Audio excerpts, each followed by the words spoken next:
Hello बच्चों, good morning, good afternoon, good night. जब भी आप वीडियो देखें आप सभी के लिए नमस्कार। आज हम लेके आए हैं जो प्लांट फिजियोलॉजी फर्स्ट वाला जो हमारी यूनिट चल रही थी उसमें जो लास्ट लेसन है वो है आपका एंजाइम। तो आज हम एंजाइमों के बारे में अध्ययन करेंगे। देखिए, ये जो एंजाइम होते हैं इनको बिकर भी कहते हैं। क्या कहते हैं इनको? बिकर। और ये जो एंजाइम होते हैं इनका जो दूसरा नाम है इनको जैव उत्प्रेरक भी कहते हैं। क्या नाम दिया इनको? जैव उत्प्रेरक।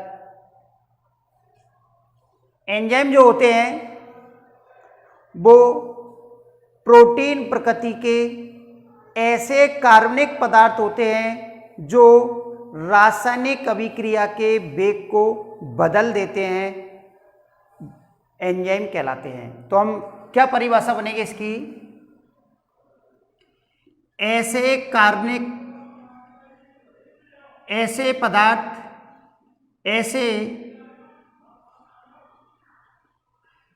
ऐसे पदार्थ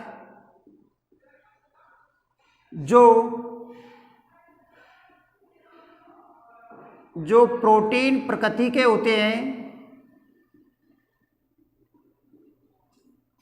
जो प्रोटीन प्रकृति के होते हैं,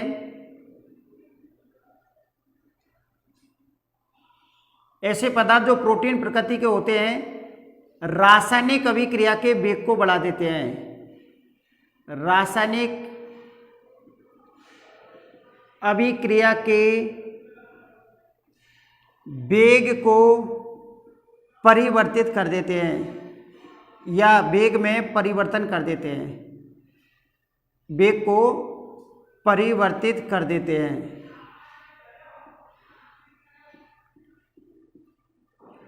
क्या कहलाते हैं? बिकर या एंजाइम कहलाते हैं। ये कह सकते हैं कि ऐसे प्रोटीन प्रकृति के ऐसे कार्बनिक पदार्थ जो रासायनिक अभिक्रिया के वेग को बदल देते हैं एंजाइम कहलाते हैं या उन्हें जैव उत्प्रेरक कहते हैं। तो एंजाइम जो होते हैं वो प्रोटीन प्रकृति के कार्बनिक पदार्थ होते हैं जो रासायनिक अभिक्रिया के वेग को बदल देते हैं। सबसे पहले जो जाइमेज एंजाइम है, इस एंजाइम को सबसे पहले यीस्ट कोशिकाओं में खोजा गया। कौन सी कोशिका में खोजा गया? यीस्ट कोशिका में खोजा गया। और एडवर्ड जो बुकनर है वैज्ञानिक, इस एडवर्ड बुकनर ने सन 1835 में सन 1835 में यीस्ट कोशिकाओं में जाइमेज एंजाइम को खोजा गया। इसलिए जो प्राथमिक जैव उत्प्रेरक है वो प्राथमिक जैव उत्प्रेरक कहलाता है। कौन? जाइमेज एंजाइम। ध्यान रखना है कि जाइमेज जो एंजाइम है इसको यीस्ट कोशिकाओं में सबसे पहले एडवर्ड बुकनर ने इसको खोजा था यीस्ट कोशिकाओं में, इसलिए जो जाइमेज एंजाइम है ये प्राथमिक जैव उत्प्रेरक है। और सन 1878 में कोहोनी ने एंजाइम शब्द दिया। कौन सा शब्द दिया? एंजाइम शब्द दिया, क्योंकि इससे पहले उसको जैव उत्प्रेरक के नाम से ही जाना जाता था, लेकिन सन 1878 में कोहोनी ने एंजाइम शब्द दे दिया। अब हम यहाँ पर देखते हैं एंजाइम की संरचना। देखो एंजाइम की संरचना, अगर एंजाइम की संरचना में देखा जाए तो एंजाइम के दो भाग होते हैं। कितने भाग होते हैं एंजाइम के? दो कौन कौन से हैं? एक जो भाग होता है वो प्रोटीन युक्त भाग होता है। कैसा भाग होता है? प्रोटीन युक्त भाग। और ये जो प्रोटीन युक्त भाग होता है इसको बोलते हैं एपो एंजाइम। क्या बोलते हैं इसको? Apo enzyme. इसको पूर्ण एंजाइम के नाम से भी जाना जाता है, पूर्ण एंजाइम। और ये जो दूसरा भाग होता है ये अप्रोटीन भाग, अप्रोटीनीय भाग, या कह सकते हैं प्रोटीन विहीन भाग होता है। और ये जो प्रोटीन विहीन भाग होता है ये भाग कहलाता है सहकारक। कौन सा भाग है? सहकारक, कोफैक्टर। तो एंजाइम की संरचना में यदि देखा जाए तो एंजाइम के दो भाग होते हैं, एक प्रोटीन वाला भाग और एक प्रोटीन विहीन वाला भाग। जो प्रोटीन युक्त भाग होता है उसको एपो एंजाइम कहते हैं और जो प्रोटीन विहीन भाग होता है उसको सहकारक कहते हैं। ये एपो एंजाइम और सहकारक दोनों मिलकर के हॉलो एंजाइम बनाते हैं। क्या बनाते हैं? Hollow enzyme. तो हम कह सकते हैं हॉलो एंजाइम जो होता है वो बराबर होता है एपो एंजाइम प्लस कोफैक्टर। तो apoenzyme plus cofactor equal to holoenzyme. Holoenzyme apoenzyme और सहकारक दोनों से मिलकर बना होता है। अब हमारे पास ये जो पहला भाग है एंजाइम का वो एपो एंजाइम है और जो दूसरा भाग है वो क्या कहलाता है आपका? सहकारक। ये जो भाग होता है एपो एंजाइम जो भाग होता है वो प्रोटीन युक्त भाग होता है। इस भाग का जो पृष्ठीय क्षेत्रफल होता है, पृष्ठीय क्षेत्रफल, वो पृष्ठीय क्षेत्रफल अधिक होता है। पृष्ठीय क्षेत्रफल कैसा होता है? अधिक। क्योंकि अधिक क्षेत्रफल होने पर इस भाग में कुछ विशिष्ट क्षेत्र पाए जाते हैं, कुछ विशिष्ट क्षेत्र पाए जाते हैं जिन क्षेत्रों को सक्रिय स्थल कहते हैं, या सक्रिय क्षेत्र बोल लो, सक्रिय स्थल भी कह सकते हैं या सक्रिय क्षेत्र कहते हैं। ये जो सक्रिय क्षेत्र होते हैं इन सक्रिय क्षेत्रों से या इन सक्रिय स्थलों से जो सक्रिय कारक होते हैं वो आकर के जुड़ते हैं। सक्रिय जो कारक होते हैं वो आकर के क्या होते हैं? जुड़ते हैं। एक बार फिर से देखो, प्रोटीन युक्त जो भाग होता है वो एपो एंजाइम कहलाता है। एपो एंजाइम का जो पृष्ठीय क्षेत्रफल होता है वो सर्वाधिक होता है और इसमें जगह जगह कुछ विशिष्ट क्षेत्र पाए जाते हैं जिन्हें सक्रिय क्षेत्र कहते हैं और इन सक्रिय क्षेत्रों से सक्रिय जो कारक होते हैं वो इनसे जुड़ते हैं। जो सक्रिय कारक होते हैं वो इनसे जुड़ते हैं क्योंकि जुड़ने के बाद ही जो एंजाइम होता है वो क्रिया करता है। तो प्रोटीन वाला जो भाग होता है इसी में ही सक्रिय क्षेत्र पाए जाते हैं और प्रोटीन वाले भाग में जो सक्रिय क्षेत्र पाए जाते हैं इन सक्रिय क्षेत्रों से सक्रिय कारक आकर के जुड़ते हैं। अगला जो दूसरा भाग है वो प्रोटीन विहीन भाग है और इस भाग को सहकारक या कोफैक्टर कहते हैं।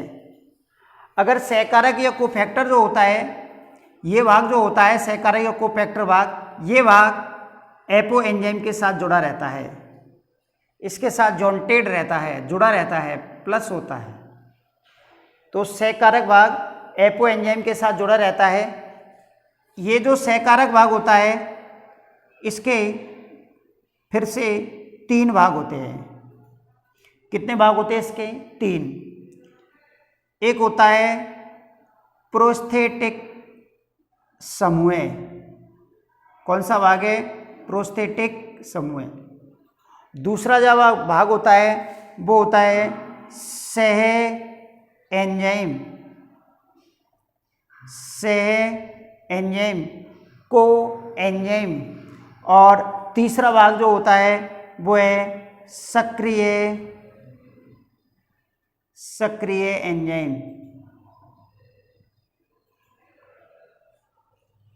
एपो एंजाइम से जुड़ा रहता है सहकारक। सहकारक के कितने भाग होते हैं? 3 भाग होते हैं। पहला प्रोस्थेटिक समूह है, दूसरा सह एंजाइम, तीसरा सक्रिय एंजाइम। ये जो प्रोस्थेटिक समूह होता है ये कार्बनिक प्रकृति का होता है। कैसी प्रकृति का होता है?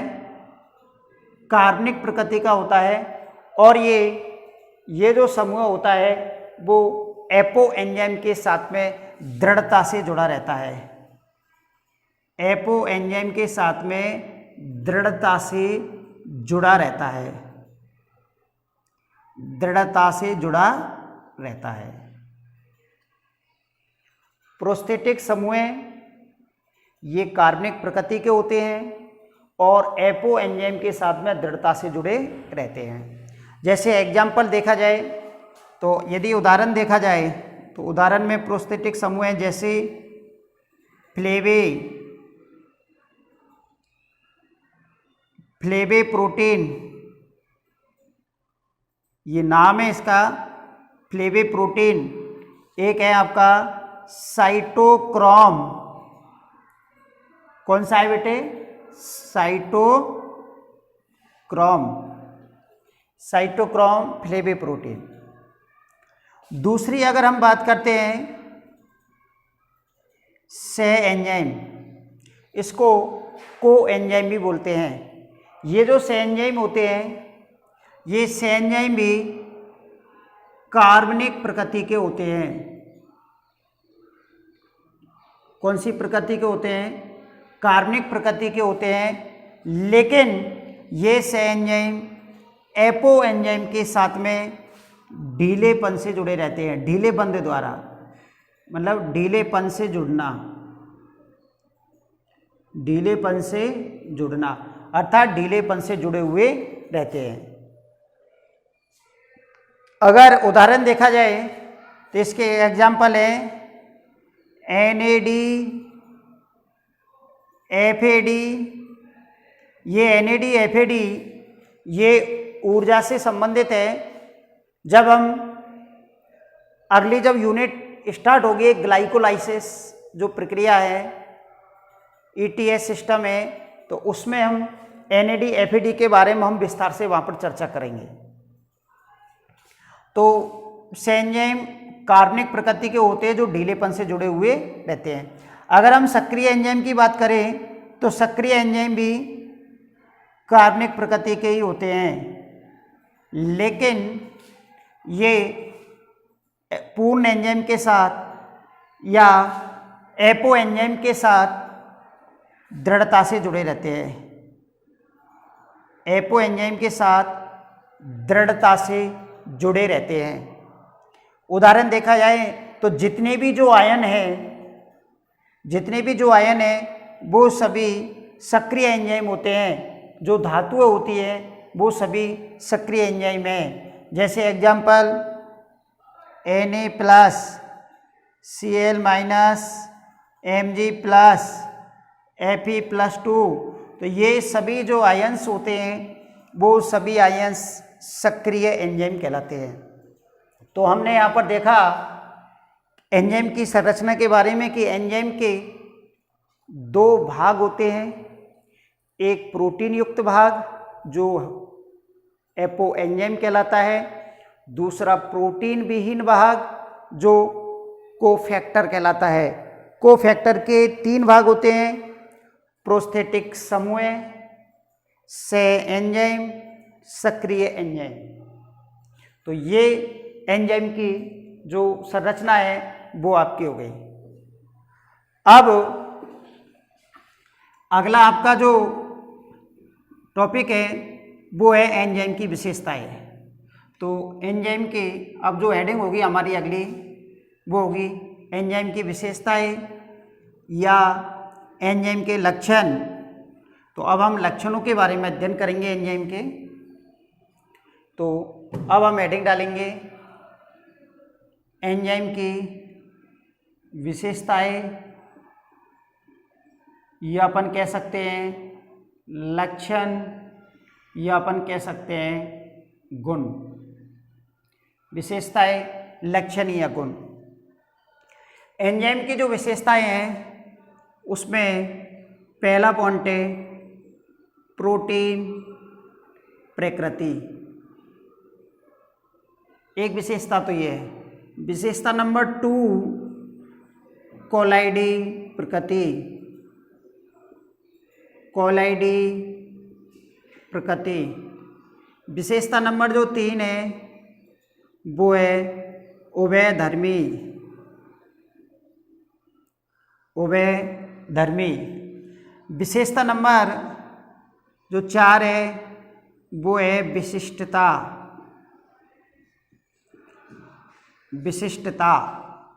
और यदि विशिष्टता को देखा जाए तो इसके भी 3 भाग होते हैं। कितने भाग होते हैं विशिष्टता के भी? 3। अगर ये जो विशिष्टता है इसके भी कितने भाग होते हैं? 3।